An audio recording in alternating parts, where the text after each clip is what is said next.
A u narednim minutama govorimo sa Senadom Softićem, guvernerom Centralne banke Bosne i Hercegovine. Naime, član predsjedništva Bosne i Hercegovine Milorad Dodik predložio je da državna centralna banka sa 10 na 5% smanji stopu obavezne rezerve, čime bi se oslobodila neophodna sredstva od 2,5 milijarde maraka za likvidnost banaka za podršku privredi i javnom sektoru u aktuelnoj situaciji. Dobar dan, gospodine Softiću, dobrodošli u Otvoreni program. Dobar dan, hvala na pozivu.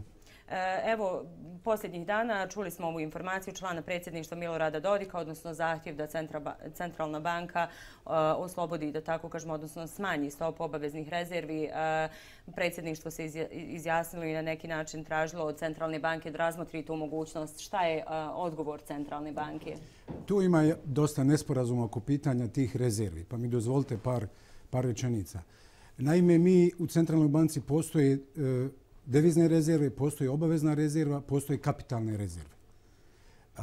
Devizne rezerve zbog građana iznose 12,315 milijardi trenutno i to garantira da je stabilna financijska situacija. Mi po zakonu o Centralnoj banci investiramo naše sredstva u hartije od vrijednosti zemalja sa visokim rejtingom, kao što je Njemačka, Francuska, gdje su 3A kategorija rejtinga, međunarodni rejting kuća.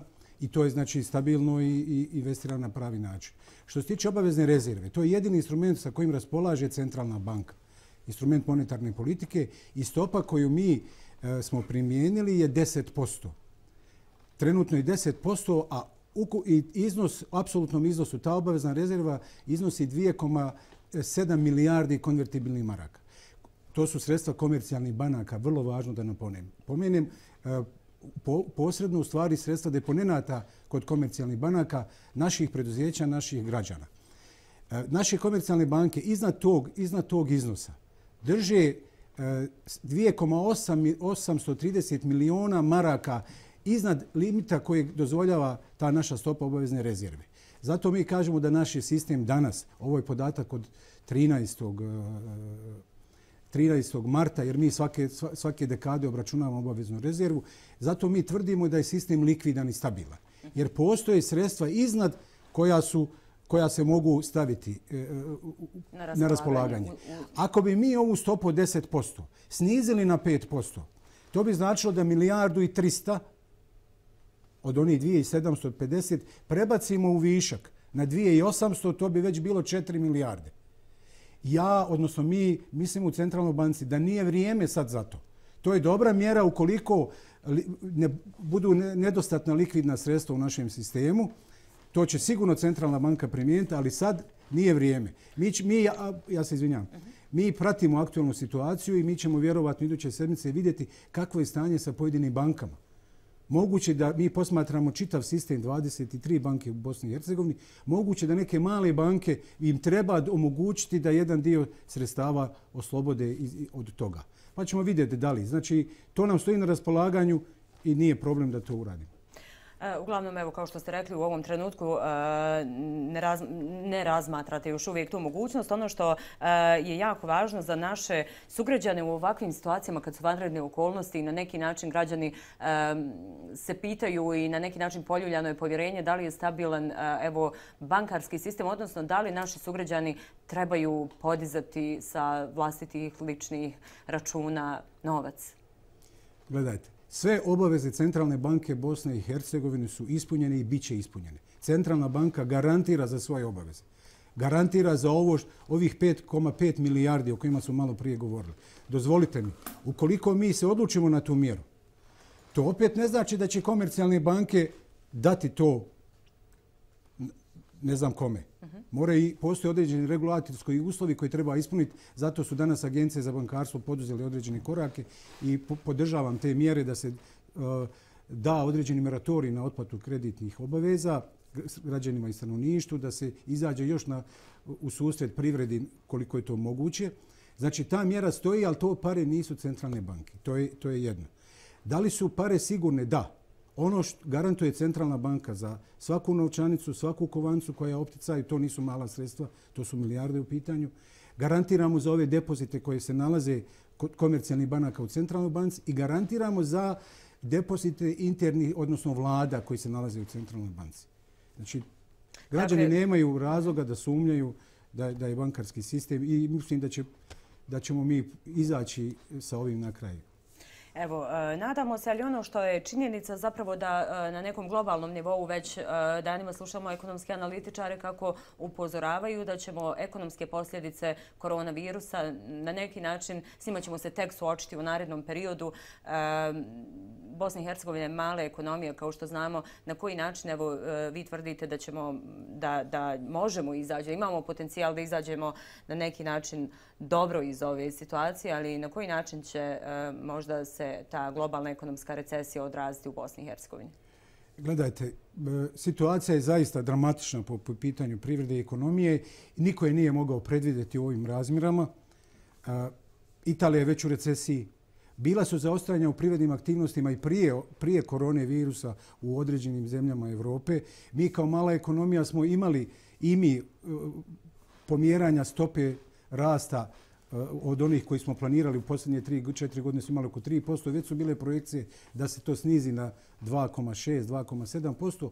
Ova korona, odnosno posljedice, će sigurno zahtijevati da se sve zemlje izvrše, da tako kažem, rebalans svojih projekcija rasta. Ja se samo nadam da ovo neće dugo potrajati. Što bude duže trajalo, duže će biti posljedice. A kako izaći iz ovoga? A možda da skrenem pažnju, s obzirom da se stalno govori da imamo puno novaca. Mi zaista postoji novci, samo treba naći način kako da te novce dođu do privrede, dođu do stanovništva. Centralna banka nije kreditna banka, komercijalna banka, nije depozitna banka. Ako je moje da sugeriše, mi imamo budžete. Imamo budžet Bosne i Hercegovine koji je pod privremenim finansiranjem.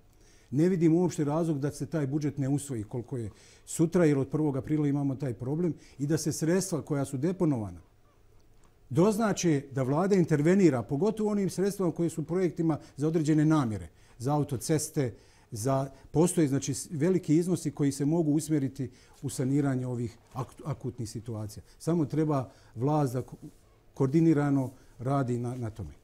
Evo, u svakom slučaju, još možda kad ste na neki način načeli tu temu, slušamo ovih dana upozorenja, evo i političara i sa različitih nivoa, da privrednici ne otpuštaju radnike, da se na neki način u ovim situacijama, evo, no međutim ono što je problematično jeste da ni naša privreda nije tako jaka i stabilna i također poslodavci već godinama upozoravaju da su ogromni nameti, da država mora, evo i prije, kao što ste rekli, koronavirusa.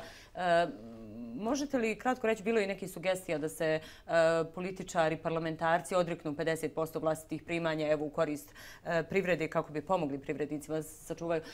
Možete li nam kratko i vi prokomentirati kolika je zapravo odgovornost na politikama i institucijama koje, evo, kao što smo rekli, ni prije ove krize nisu baš najbolje funkcionirali i šta je ono što centralna banka u ovom trenutku može uraditi, odnosno koja je neka vaša, da tako kažemo, ovlast, ono što ćete uraditi ukoliko se negdje počnemo gubiti malo sa ovim zbivanjima, odnosno ukoliko ova situacija potraje. Gledajte, situacija je zaista ozbiljna, ne znam da li je adekvatan izraz i svi mi treba da preuzmemo svoj dio odgovornosti u tome. I vlast, i akteri u drugim institucijama, agencijama i tako dalje. Ja vjerujem da se svi dajemo svoj doprinos, postoji prostor, pogotovo na nekoj koordiniranoj akciji. Vidimo da taj budžet nije, zato sam sugerisao, budžet treba usvojiti, osloboditi sredstva, omogućiti da se ta sredstva bar u ovoj interventnim mjerama negdje preusmjere, da se to bi moglo radije nego što se ide ka centralnoj banci. Centralna banka ima mandat da brine o monetarnoj stabilnosti, konvertibilnosti i stabilnosti domaće valute, da ima dovoljno keša, gotovog novca u opticaju i brine da su platni sistemi, odnosno da se platni promet se odvija. Mi radimo to punom parom. Mi smo znači posvećeni tome, mi smo organizirani na to je naš mandat i mi to radimo. Je li stabilna naša valuta, konvertibilna marka? Znamo da je vezana za euro. Apsolutno. Apsolutno. Stabilna. Neka niko nema sumnje u to. Mi u stvari ne moramo uvjeravati građani koliko Centralna banka Bosne i Hercegovine ima povjerenje kod građana i samim tim konvertibilna marka. To je naš zadatak i mi to ispunjavamo. Dovoljno je tržište i komercijalne banke snadbiveno gotovim novcem. Znači, to je isto jedna važna poruka da građani nema potrebe za nekom nervozom. Novaca ima, samo sad banke treba da snadbiju automate sa novcem i tako dalje i da građani vodi računa. Ako se odluče da podižu veće gotovine, to je njihovo pravo, da se izlažu sigurnosnom riziku za to. Novaca ima, prema tome nema potrebe da to rade. Hvala vam puno za odvojeno vrijeme za gostovanje u otvorenom programu televizije Sarajevo. Hvala vam. Poštovani gledatelji, Senad Softić, guverner Centralne banke Bosne i Hercegovine, bio gost otvorenog programa televizije Sarajevo. Čuli ste, nema potrebe za brigu, valuta je stabilna, novca ima dovoljno. U narednim